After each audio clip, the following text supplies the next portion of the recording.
franchement, on se dit que tout est perdu pour l'Afrique. Il n'y a plus rien à espérer, il n'y a plus rien à attendre. Nous occupons le dernier rang de tous les classements. Et je pense que la jeunesse que vous êtes ne peut pas avancer ou faire avancer le continent dans cet état d'esprit. C'est la raison pour laquelle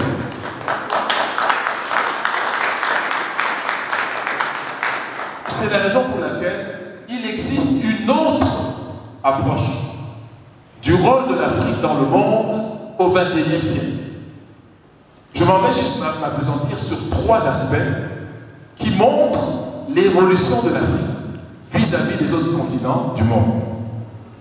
Première chose qui explique pourquoi l'attractivité de l'Afrique est incontestable, c'est que sur les 10 économies avec le taux de croissance le plus rapide dans le monde, 6 sont africaines.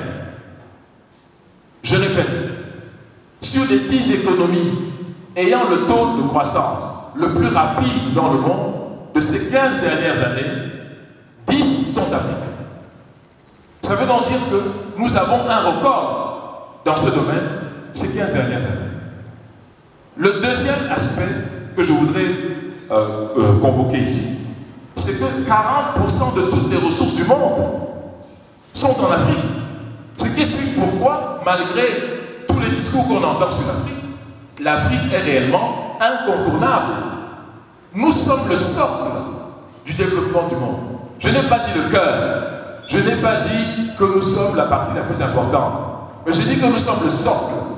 Et en particulier, avec tout ce que nous voyons aujourd'hui, tous ces produits ne peuvent jamais se faire sans l'économie de la RDC. Ce qui explique les conflits qu'il y a là-bas aujourd'hui. Qui va avoir le contrôle de tout ceci? Mais nous devons dire que tout le monde, peut-être, mais c'est d'abord nous. On doit arrêter de penser qu'il appartient aux autres de venir contrôler nos avoirs ancestraux. Personne ne doit venir discuter de l'Afrique comme si nous étions des spectateurs de notre Afrique. Alors, je vais donc vous donner quelques pourcentages. L'Afrique a un sous-sol le plus riche au monde. 30% des réserves en minerais, 40% des réserves en or, 90% du cobalt mondial se trouve ici et 60% de platine. Ça veut donc dire que la plupart de tout ce que vous avez dans vos téléphones portables et tout ça, si on arrête l'approvisionnement de l'Afrique, ça va s'arrêter. Ça veut dire que pour vous, c'est équivaut à la mort, puisque vous ne pouvez pas vivre sans vos portables. L'Afrique possède 21% des réserves en uranium, 10% des réserves mondiales en thorium. Bon, ça ne suffit pas de dire ça, bien sûr. Mais la problématique pour nous aujourd'hui, c'est qu'il faut que ce soit transformé en Afrique. C'est de ça qu'il s'agit. Et la zone de libre-échange économique africaine doit faire cela.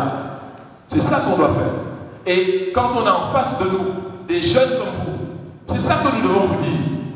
N'attendez rien de personne, chers jeunes. Personne ne viendra développer économiquement l'Afrique. Personne. Si nous ne le faisons pas nous-mêmes, ça ne se fera jamais. Maintenant, on a parlé 2 dollars par jour. On est pauvre avec 2 dollars par jour. On est extrêmement pauvre avec 1 dollar par jour. C'est là que je pense qu'il faut que la dimension culturelle, Madame le représentant du ministre des Affaires, des Arts et de la Culture, c'est cette dimension que je voudrais évoquer ici. Ces statistiques ne peuvent pas être validées en Afrique. Pourquoi? 80% des ruraux qui vivent dans les zones rurales africaines n'ont ni 2 dollars, ni 1 dollar dans leur poche pendant des années. Est-ce que c'est vrai ou c'est faux? C'est vrai, c'est vrai. C'est vrai ou c'est faux? Alors la Banque mondiale nous dit, sont pauvres ceux qui n'ont pas 2 dollars dans leur poche. Sont très pauvres ceux qui n'ont que 1 dollar dans leur poche. Mais la majorité des ruraux n'ont ni 2 dollars, ni 1 dollar. Comment vivent-ils? Ils vivent des réalités culturelles culturelle, économique africaine, c'est-à-dire le troc. Vous avez du maïs, moi j'ai un poulet, nous échangeons. Vous avez du manioc, moi j'ai une chèvre, nous échangeons. C'est comme ça que vivent la majorité de nos gens ruraux. Et ils ne sont pas prêts de mourir, je peux vous le dire. Donc ça veut dire que si nous nous arrêtons à l'approche macroéconomique de la Banque mondiale et du FMI, la moitié de la population africaine sont composées de morts vivants, c'est-à-dire des gens qui n'existent pas. Est-ce que c'est vrai? Nous sommes passés de 250 millions d'habitants en 1960 à 1 milliard 250 millions aujourd'hui. Est-ce que c'est vrai ou c'est pas vrai? Ça veut donc dire qu'il faut faire très attention.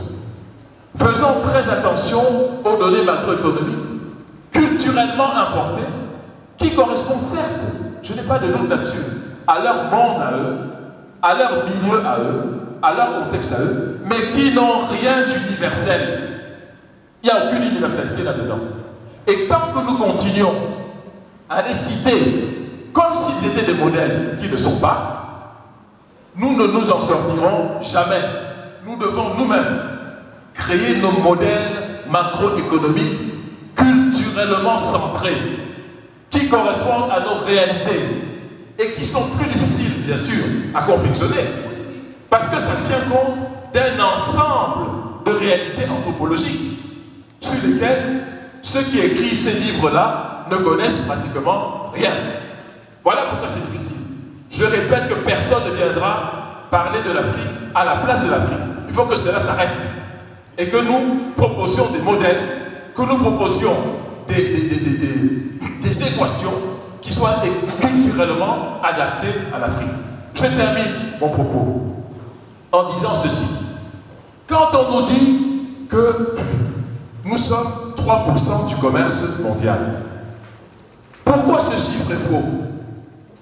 Il est faux. Parce qu'en fait, la plupart des commodités ne sont enregistrées nulle part. Exemple, le plus grand partenaire économique de l'Afrique, du Cameroun aujourd'hui, c'est le Nigeria. C'est la République fédérale du Nigeria. Vous ne trouverez les statistiques macroéconomiques réelles nulle part. Pourquoi? Parce que c'est fait dans ce qu'ils appellent l'informel, mais qui pour nous n'est pas l'informel. Leur informel à nous, c'est notre réalité. Mais nous sommes contraints d'appeler ça informel parce qu'ils en ont décidé ainsi. Mais ça ne correspond pas à notre réalité. La plupart des transactions économiques qui sont faites entre le Cameroun et le Nigeria ne sont enregistrées nulle part. Et d'un. Et de deux, quand vous prenez le bois, prenez Yaoundé-Douala, j'ai compté, la moyenne c'est 23, Yaoundé-Douala, 23 grumiers en 4 heures. Chaque grumier a 5 grumes multipliés juste pour 4 heures de temps. Bon, multipliez ça maintenant dans une journée. Ça fait combien? Vous croyez que tout ça s'est enregistré? Je ne pense pas. Je ne pense pas. C'est pour ça que je dis qu'il y a une sous-estimation de toutes ces données macroéconomiques. Voilà la vérité. Et je crois que nous, en tant qu'économistes, en tant que sociologues, en tant que politologues, nous devons réadapter tout ça et donner notre vision africaine du monde. Et c'est ce à quoi je m'attelle depuis 30 ans. Et je vous invite, mes chers jeunes, à ne pas tomber dans le piège de l'afro-misérabilisme. Yes. Qui consiste à nous dire que nous ne sommes rien. Ce n'est pas de sa faute. Je ne suis pas en train d'incriminer mon jeune collègue. Il ne fait que lire ce qu'il a lu.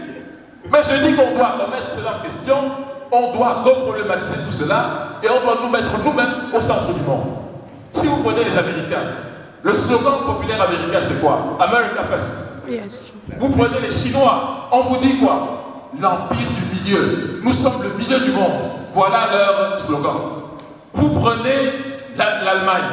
Leur slogan c'est quoi? Deutschland über alles. L'Allemagne au-dessus de tous.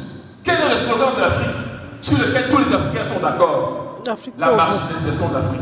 C'est pas ça? Si, si. Vous croyez comment c'est développé avec un état d'esprit comme ça? Je dis non. Et je dis nous devons, dans cet amphithéâtre, dans nos universités, on doit refuser ce misérabilisme qui nous mène nulle part. On doit chercher plutôt des raisons pour nous de conduire une Afrique gagnante. 30 millions de kilomètres carrés, 1,250 milliard d'habitants. Ça suffit pour se développer.